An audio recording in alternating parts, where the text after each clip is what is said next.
Bismillahirrahmanirrahim. Wassama'i dhatil buruj wal yawmil maw'ud wa syahidin wa mashhud. Qutila ashabul ukhdud. Nahmaduhu wa nasta'inuhu wa nastaghfiruh wa na'udzu billahi min shururi anfusina wa min sayyiati a'malina. May yahdihillahu fala mudilla lahu wa may yudlil fala hadiya lahu. Ashhadu an la ilaha illallah wahdahu la syarika lah wa ashhadu anna Muhammadan abduhu wa rasuluh. Allahumma salli wa sallim ala Muhammadin wa ala alihi wa ashabihi wa man tabi'ahum bi ihsanin ila yaumiddin. Ya ayyuhalladzina amanu taqullaha haqqa tuqatih wa la tamutunna illa wa antum muslimun. Ya ayyuhan nasu taqu rabbakumul ladzi khalaqakum min nafsin wahidah wa khalaqa minha zawjaha wa batha minhuma rijalan katsiran wa nisaa. Wattaqullaha alladzi tasaaluna bihi wal arham. Innallaha kana 'alaykum raqiba. Ya ayyuhalladzina amanu taqullaha wa qulu qawlan sadida yuslih lakum a'malakum wa yaghfir lakum dhunubakum wa man yuti'illaha wa rasulahu faqad faza fawzan 'azima. Amma ba'du, fa inna asdaqal hadith kitabullah wa khairal hadi hadi Muhammadin sallallahu alaihi wasallam wa syarrul umuri muhdatsatuha wa kullu muhdatsatin bid'ah wa kullu bid'atin dhalalah wa kullu dhalalatin finnar. Saudara-saudaraku shaimin shaimat, ikhwatal iman yang saya muliakan, a'azzani Allah wa iyyakum. Pada pertemuan menjelang iftar kali ini, kita akan berbicara satu sosok makhluk Allah yang mulia dari kalangan manusia, yaitu para ahli warisnya para nabi. Ini yang akan kita bicarakan, dan ini menjadi sebuah pembicaraan yang sangat penting, karena sepeninggal para nabi, maka yang tersisa adalah para ahli warisnya. Seperti apa kita terhadap ahli waris para nabi, maka itu menjadi penentu bagaimana beragama kita kepada Allah Subhanahu wa ta'ala. Maka saudaraku ikhwatal iman, hadani Allah wa iyyakum, sebelum kita mencoba mengajak diri saya pribadi dan antum semua untuk berkaca bagaimana diri kita terhadap para ulama-ulama kita, di sini saya bawakan sebagian kecil saja tentang dalil-dalil yang menunjukkan keagungan para ulama, para ahli waris Nabi, Di antara dalil itu adalah dalam surat Az-Zumar, antum buka di halaman 3. Di sana Allah berfirman, A'udzu billahi minasyaitonir rajim. Qul hal yastawi alladhina ya'lamuna wal ladzina la ya'lamun. Innama yatadhakkaru ulul albab. Yang artinya, katakanlah, adakah sama antara orang-orang yang mengetahui dengan orang-orang yang tidak mengetahui? Adakah sama antara orang yang berilmu dengan orang yang tidak berilmu? Ini sebuah metode retoris yang tidak perlu dijawab dengan lisan kita, karena perkaranya sudah pasti. Antara ahli ilmu dengan yang bukan ahli ilmu itu adalah berbeda sama sekali. Maka Allah Subhanahu wa ta'ala tegaskan dalam Al-Quran surat Fatir ayat 28, kata Allah, innama yakhshallaha min ibadihi al-ulama. Innama, hanyalah yang memiliki khasyah kepada Allah dari kalangan para hamba-hambanya adalah mereka para ulama. Khasyah artinya adalah rasa takut kepada Allah dengan data yang lengkap tentang siapa yang dia takuti. Itu khasyah. Berbeda dengan al-khauf. Maknanya sama, takut. Tetapi takut dari khasyah adalah yakni dia takut karena memiliki data yang lengkap atas sosok yang dia takuti, atas zat yang dia takuti. Dan itulah para ulama. Kemudian mereka membimbing kita untuk juga merangkak, merambah, dan kemudian membimbing kita juga agar kita memperbaiki diri bagaimana hubungan kita dengan Allah.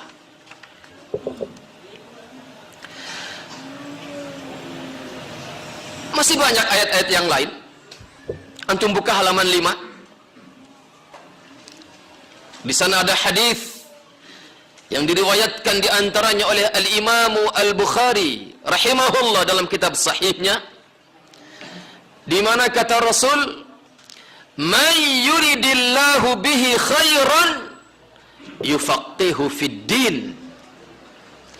Yang artinya barang siapa yang dikehendaki kebaikan oleh Allah, maka Allah jadikan dia faqih terhadap agamanya, yaitu al-Islam.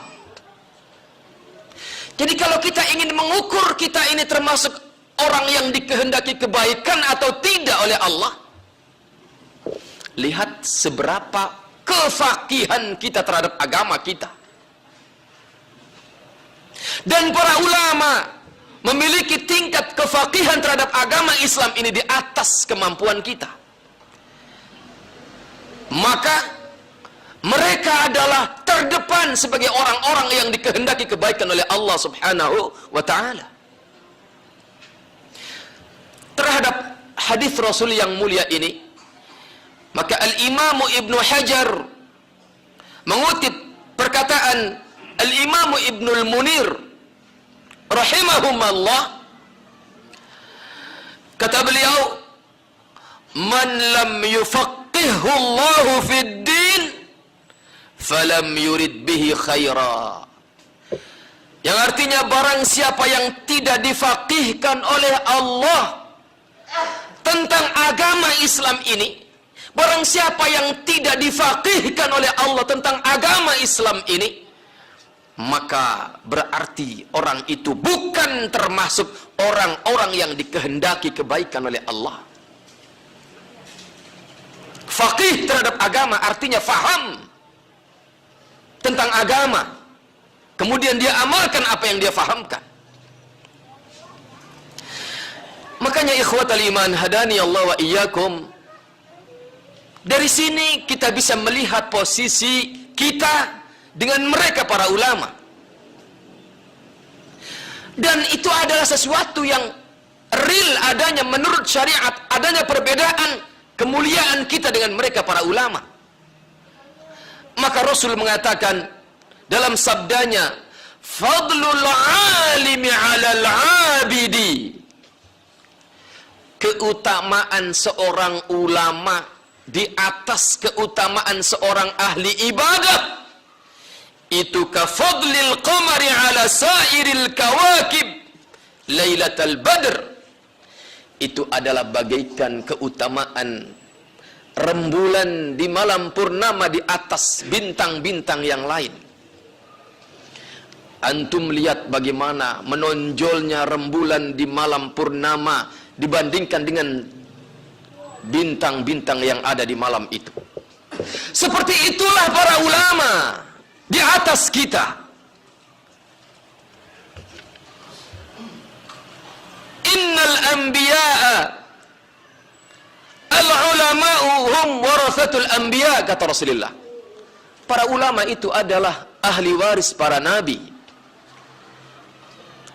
Innal anbiya'a lam yurithu dinaran wala dirhaman wa innama warathu al-ilma. Dan ketahuilah sesungguhnya para nabi itu tidak mewariskan dirham, tidak mewariskan dirham, tidak mewariskan dinar, tidak mewariskan harta benda. Tetapi mereka para nabi mewariskan ilmu. Faman akhadha bihi faqad akhadha bihadzin wafir. Maka barang siapa yang telah mengambil ilmu itu, maka dia telah mengambil bagiannya yang berlimpah. Dan itu adalah para ulama. Saudaraku ikhwatal iman, hadani Allah wa iyyakum. Bahkan dalam hadis yang lain, Rasul menjelaskan bahwasannya kemuliaan seorang saja dari kalangan ulama itu lebih mulia ketimbang 1000 orang ahlul ibadah. Ya, satu orang saja, seorang ulama memiliki kemuliaan lebih mulia ketimbang 1000 dari kalangan ahli ibadah.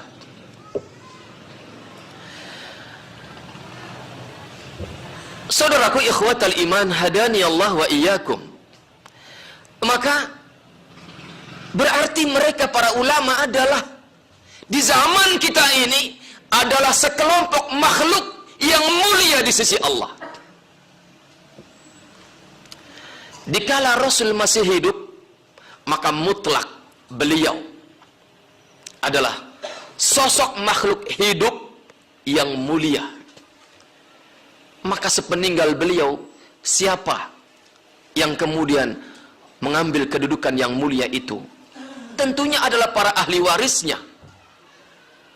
Siapa ahli waris Rasulullah? Siapa ahli waris para nabi-nabi Allah? Para ulama.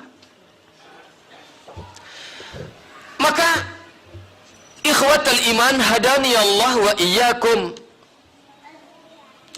kita sebagai ahlus sunnah, kita sebagai ahlus sunnah wal jamaah harus memuliakan apa yang dimuliakan oleh Allah, harus menghormati apa yang diperintahkan oleh Allah untuk kita hormati. Maka antum buka buku ini di halaman 9. Di sana ada firman Allah Subhanahu wa taala dalam surat Al-Hajj ayat 30. Ayat 30 di sini Allah berfirman, "Wa may yu'azzim hurumatillah fahuwa khairun lahu 'inda rabbih." Yang artinya, dan barang siapa yang mengagungkan apa-apa yang terhormat di sisi Allah, maka itu lebih baik baginya di sisi Tuhannya. Maka barang siapa yang mengagungkan sesuatu yang diagungkan oleh Allah, barang siapa yang menghormati sesuatu yang terhormat di sisi Allah, maka itu adalah kebaikan.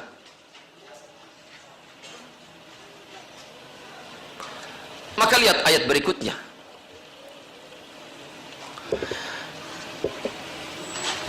Allah berfirman di dalam surat Al-Hajj ayat 32. Dzalika wa man yu'azzim sya'airallahi fa innaha min taqwal qulub. Yang artinya, dan barang siapa yang mengagungkan syiar-syiar Allah, wa may yu'azzim sya'airallah, dan barang siapa yang mengagungkan syairnya Allah, maka sesungguhnya itu adalah timbul dari ketakwaan dalam hatinya. Artinya bagian daripada bukti bahwasannya kita, antum semua adalah orang yang bertakwa. Di antara pembuktiannya adalah mengagungkan syair Allah. Apa itu syairullah? Di sini dikatakan asy-syair adalah segala sesuatu yang Allah tetapkan kemuliaannya dan kita diperintahkan untuk menghormati dan memuliakan dan mengagungkannya. Itulah syairullah.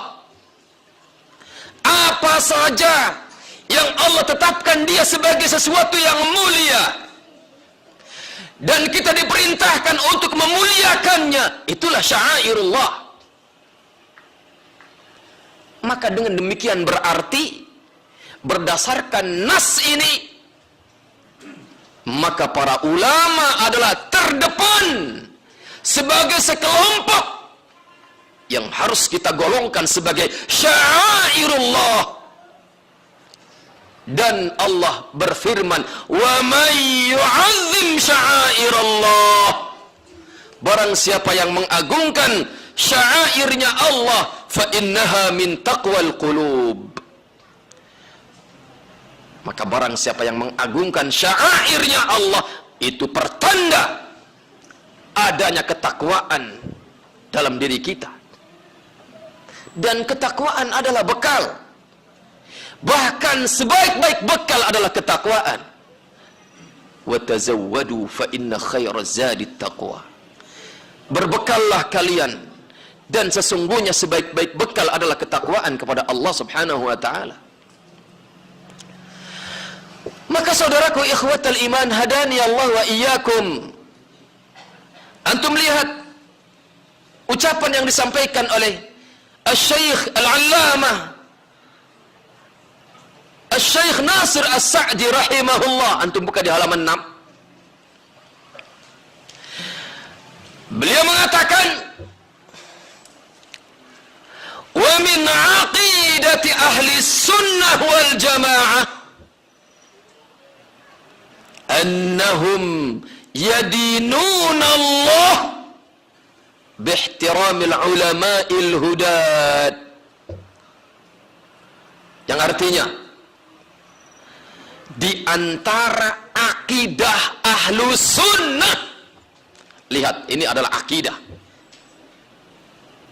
kata beliau, di antara akidah ahli sunnah adalah, di antara akidah ahli sunnah wal jamaah adalah mereka beragama kepada Allah dengan memuliakan para ulama al-hudat, para ulama pembawa hidayah. Artinya kalau kemudian kita tidak mengagungkan mereka, tidak memuliakan mereka, di mana ketakwaan kita kepada Allah?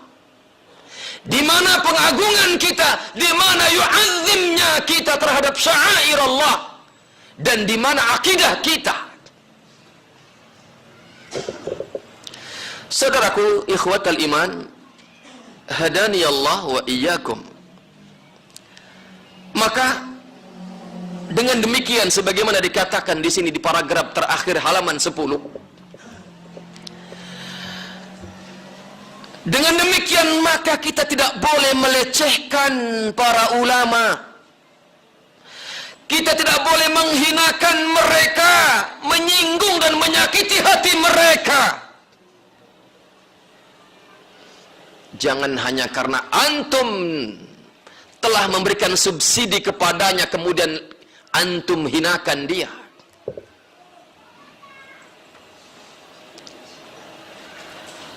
Saudaraku ikhwatal iman, hadani Allah wa iyyakum. Kenapa? Karena ketika kita menghinakan mereka, ketika kita menyakiti hati mereka, maka taruhannya adalah keburukannya bukan hanya akan menimpa kita secara pribadi yang telah tidak memuliakan mereka, tetapi keburukannya akan meluas kemana-mana. Dan jangkauan keburukannya, dampaknya bukan hanya di akhirat nanti, bahkan di dunia ini. Karena ikhwatal iman hadani Allah wa iyyakum, sebagaimana dari ayat-ayat yang kita angkat di muka tadi, sebagaimana ucapan para ulama, sebagaimana hadis Rasulullah yang kita angkat tadi, mereka adalah sekelompok manusia yang dikasihi oleh Allah, sebagai kekasih Allah, orang yang dimuliakan oleh Allah subhanahu wa ta'ala. Maka barang siapa yang tidak memuliakan mereka, maka ancamannya adalah sebagaimana di sini dikatakan, maka sungguh tepat dan benar ucapan yang mengatakan a'radul ulama ala hufratin min hufari jahannam. Pelecehan terhadap kehormatan para ulama bisa menjadi lubang bagi kita, bisa menjadi jurang bagi kita dari jurang-jurang api neraka jahannam. Na'udzubillahi min dzalik. Saudaraku ikhwatal iman hadani Allah wa iyyakum. Maka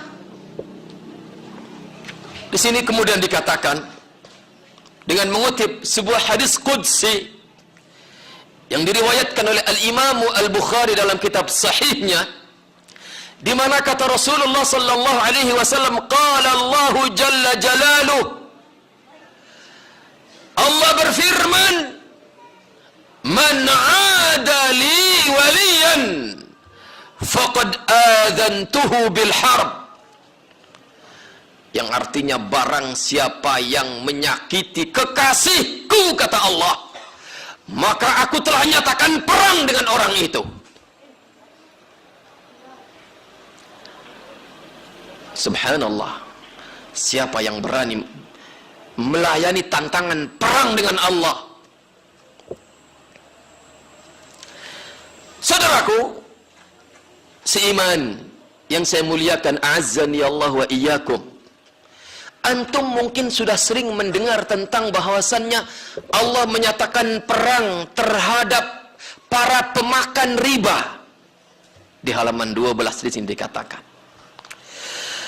bahwasannya orang-orang yang memakan hasil riba, Allah nyatakan perang dengannya jika dia tidak bertaubat dari perilaku memakan riba. Padahal itu Allah nyatakan kepada pemakan riba yang hanya 1 dirham. Dirhamu riban, kata Rasulullah, 1 dirham riba, uang recehan, uang kecil, ya'kuluhu rajulu, yang dimakan oleh seseorang, maka itu dosanya, kata Rasulullah, lebih besar. Selain Allah nyatakan perang dengan para pemakan riba, juga dosanya lebih besar ketimbang seorang anak kandung menzinai ibu kandungnya sendiri. Menjijikkan seorang anak menzinai ibu kandungnya, ya, itu adalah pasti sesuatu yang besar dosanya. Karena jangankan kita manusia, pasti akan mengatakan jijik.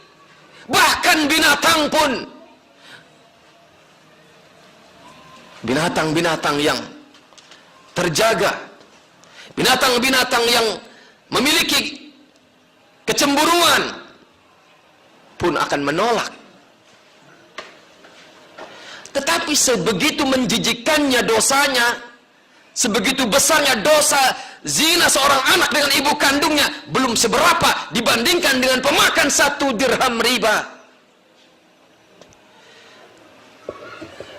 Sedangkan kata Rasulullah sallallahu alaihi wasallam dalam hadis yang diriwayatkan oleh Imam Ahmad, wa inna arba riba, sedangkan riba yang paling riba adalah al-istitalatu ala irdi akhihil muslim, ketika seseorang memata-matai, mencari-cari kesalahan saudaranya sesama muslim. Artinya ketika kita menemukan kesalahan dari saudara kita yang sesama muslim, yang notabene sesama awam, itu dosanya lebih besar ketimbang 1 dirham riba. Lebih besar dosanya ketimbang zinanya seorang anak dengan ibu kandungnya. Maka bayangkan kalau kemudian kita mencari-cari celah aib seorang ulama untuk kemudian kita cecerkan agar runtuh kemuliaannya di mata umat, maka lebih pantas dia untuk Allah nyatakan perang kepada orang yang semacam ini. Karena taruhannya adalah agama ini akan habis, runtuh ketika ulama sudah ditinggalkan, ketika ulama sudah dimusnahkan kemuliaannya. Maka benar ungkapan yang mengatakan a'radul ulama ala hufratin min hufari jahannam. Pelecehan, penghinaan terhadap kemuliaan para ulama bisa menjadi lubang dari lubang-lubang neraka jahannam. Maka saudaraku ikhwatal iman hadani Allah wa iyyakum, dalam hadis qudsi yang mulia ini Allah mengatakan, man 'ada li waliyan faqad adzantuhu bil harb. Barang siapa yang memusuhi, ada. Barang siapa yang memusuhi, barang siapa yang membenci, barang siapa yang menyakiti kekasihku, maka sungguh aku nyatakan perang dengannya. Siapa yang dimaksud li waliyan ini? Siapa yang dimaksudkan waliullah ini?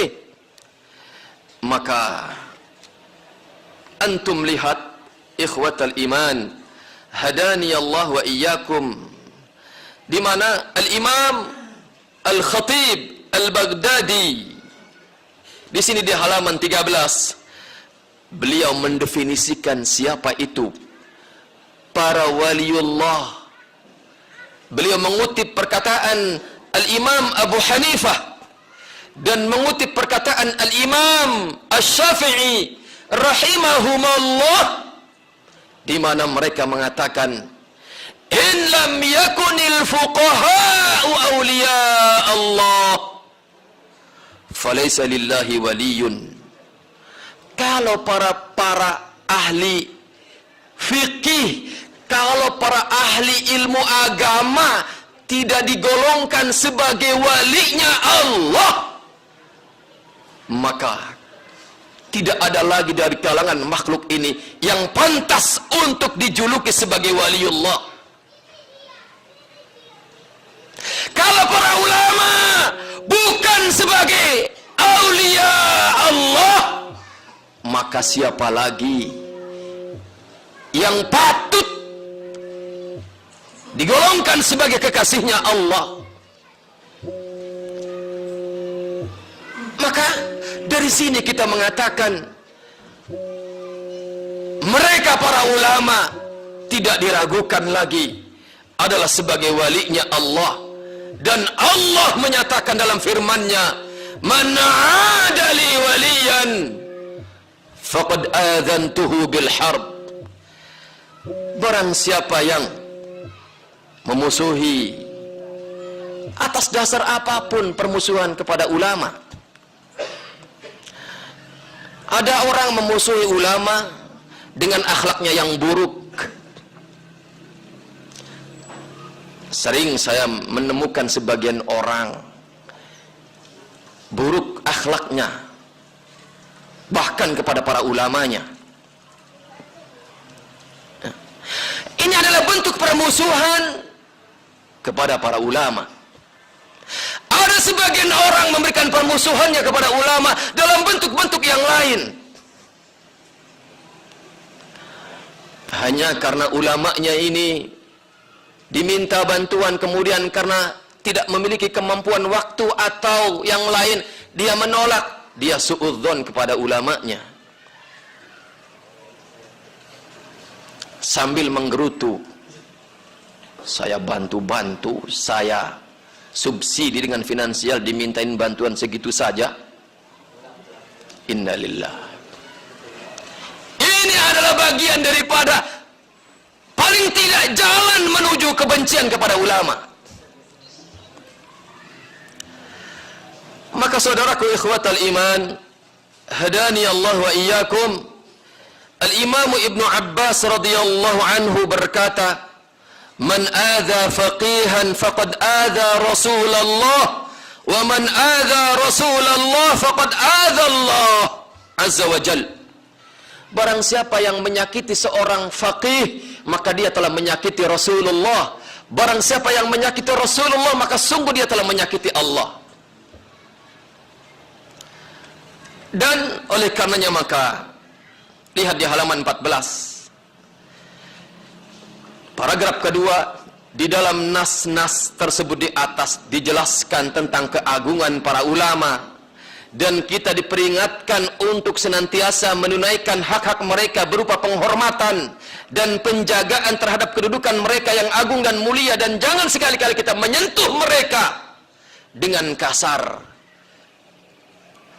menyentuh dengan lisan kita, menyentuh dengan perilaku kita yang kasar, tidak santun kepada mereka. Jangan sekali-kali kita lakukan itu. Kenapa? Karena tubuh mereka mengandung racun yang mematikan. Maksudnya, lihat perkataan Al-Imam Ibnu Asakir rahimahullah. Kata beliau, "I'lam ya akhi, waffaqani Allah wa iyyaka limardatih, wa ja'alani wa iyyaka mimman yakhshahu wa yattaqihi hatta tuqatih, anna luhumal ulama'i masmumatun, wa 'adatullahi fi hatki astari muntaqisihim ma'lumatun, wa anna man atlaqa lisanahu fil ulama'i bithalbi balahu Allahu qabla mautihi bimautil qalbi." Yang artinya, wahai saudaraku, kata Al-Imam Ibnu Asakir dengan penuh kelembutan, memanggil kita semua, wahai saudaraku.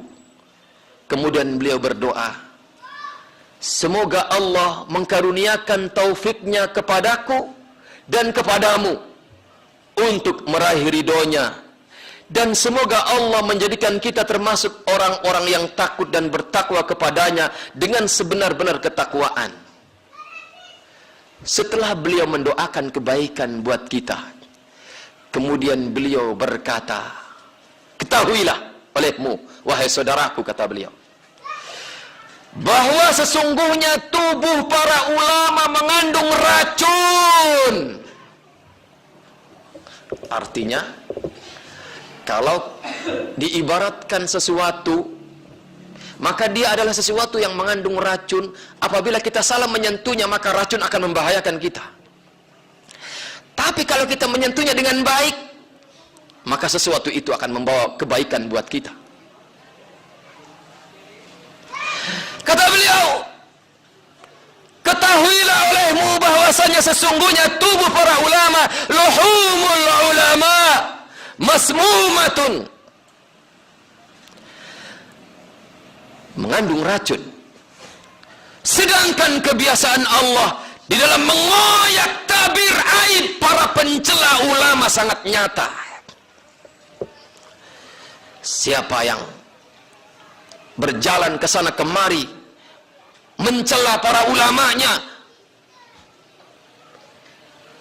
barang siapa yang berjalan ke sana kemari menggembosi para ulamanya, maka tunggu cepat atau lambat di dunia ini Allah akan singkapkan aibmu.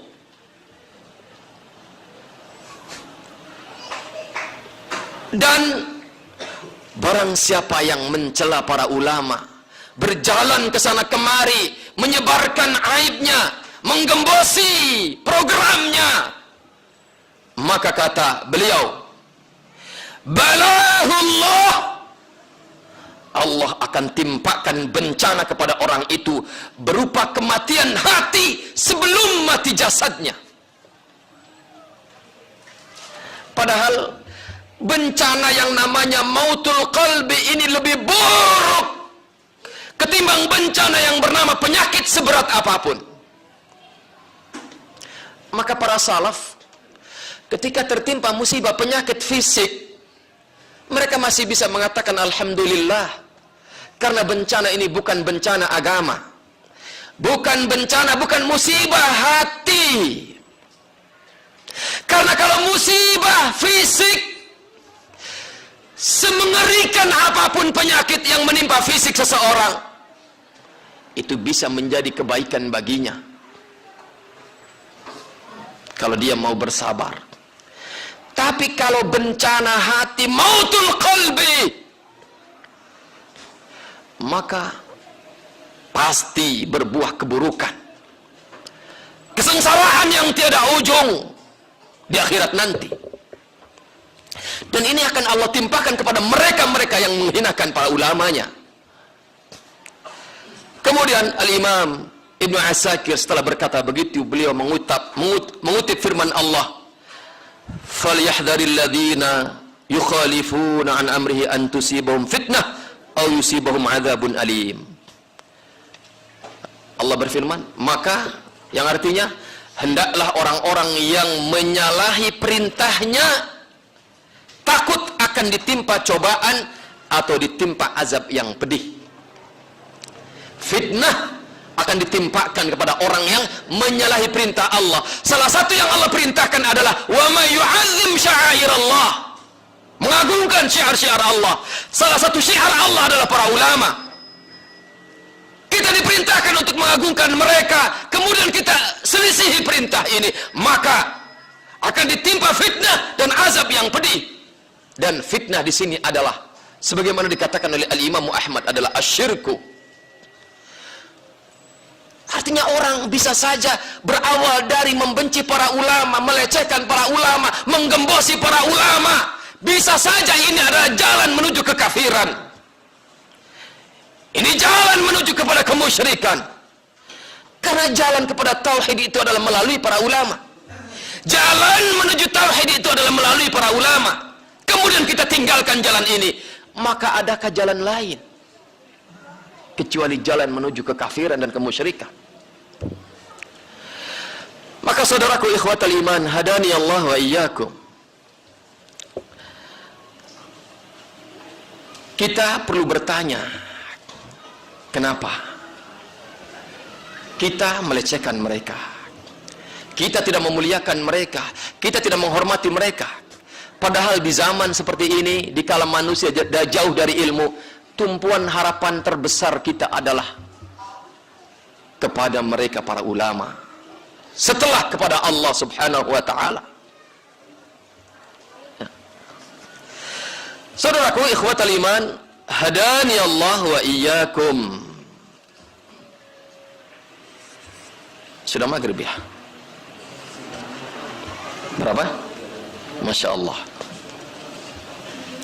Baik. Ikhwatal iman, hadani Allah wa iyyakum. Antum baca saja buku ini ya. Tetapi di sini ingin saya bacakan apa saja dampak buruk yang akan timbul akibat kita tidak memuliakan mereka, akibat kita tidak menghormati mereka, akibat kita meninggalkan mereka, akibat kita menggembosi mereka. Adalah di antaranya antum buka di halaman 26. Di antara keburukan-keburukan yang akan timbul akibat kita merendahkan para ulama adalah sebagai berikut. Yang pertama, penolakan terhadap kebenaran. Yang kedua, di halaman 28, pelecehan terhadap kebenaran dan ilmu itu sendiri. Kemudian menjauhkan manusia dari ulamanya, dan kemudian memuluskan rencana jahat musuh-musuh Islam. Ya, inilah di antara keburukan-keburukan yang akan timbul. Ya. Ikhwah, antum ingat kenapa kaum kafir Quraisy ketika ingin menghancurkan dakwah tauhid ini, mereka bukan menyerang Islam sebagai ajaran, tetapi yang mereka serang adalah pribadi Rasulullah sallallahu alaihi wasallam dengan memberikan stigma, dengan memberikan berbagai macam image kepada manusia, image yang buruk, bahwa Muhammad itu tukang sihir, bahwa Muhammad itu adalah majnun, gila, bahwa Muhammad itu begini dan begitu, dari julukan-julukan yang hina dan menghinakan. Padahal dahulu mereka sebelum Nabi Muhammad memproklamirkan diri risalahnya, sebelum beliau diangkat sebagai Rasul oleh Allah, mereka menjuluki dengan julukan-julukan yang mulia, Al-Amin, sebagai yang terpercaya. Tapi kenapa kemudian ketika risalah ini sudah diturunkan, mereka berbalik memberikan julukan-julukan yang hina dan menghinakan? Dan bukan Islamnya yang mereka serang, tetapi pribadi Rasulnya.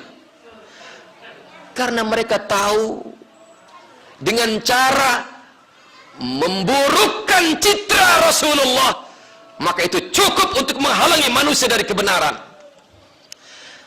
Ini metode kaum kufar, ini metode kaum musyrikun, ini metode kaum munafikun. Tapi ajibnya, ada di antara umat Islam, bahkan umat Islam yang bermanhaj ahli sunnah wal jamaah, ikut menggunakan metode ini. Na'udzubillahi min dzalik. Maka sadarlah wahai saudaraku semuanya, ibaratnya adalah, kalau dalam bahasa yang saya sulit cari padanannya, padahal boleh jadi bahasa ini salah, ibaratnya bekal kita untuk menuju jalan keselamatan atau guide kita itu cuman tinggal satu-satunya, para ulama kita. Ya, betul Al-Quran, As-Sunnah itulah panduan yang sesungguhnya. Tapi melalui siapa kita memahami keduanya? Maka jangan tinggalkan para ulama. Lihat siapa diri kita kemarin. Siapa diri kita kemarin? Kita adalah orang yang berkubang dengan bid'ah, khurafat dan kemusyrikan. Kemudian dengan jasa para ulama kita kenal dengan sunnah, kita tinggalkan kemusyrikan, kita tinggalkan bid'ah. Adakah kita bersyukur? Padahal dalam hadis Rasul mengatakan, binatang melata saja, di sini ada di kitab ini, buku ini. Binatang melata saja, ikan-ikan di lautan saja, semuanya memohonkan ampunan kepada Allah untuk mereka para pengajar kebaikan. Maka pertanyaannya, apakah binatang melata lebih bisa beretika mulia kepada para ulama ketimbang kita? Apakah ikan-ikan di lautan yang notabene binatang lebih bisa beretika baik kepada para ulama ketimbang kita manusia yang konon katanya makhluk yang beradab? Renungkan itu. Maka hati-hati dengan para ulama. Tubuh mereka mengandung racun yang mematikan. Hati-hati dengan para ulama, bisa menjadi lubang neraka jahanam bagi kita kalau kita salah memperlakukan mereka. Na'udzubillah min dzalik. Sampai di sini, semoga kita bisa terbuka mata hati kita bahwa inilah para ulama kita. Ya. Subhanakallahumma bihamdika asyhadu an la ilaha illa anta astaghfiruka wa atubu ilaik. Assalamualaikum warahmatullahi wabarakatuh.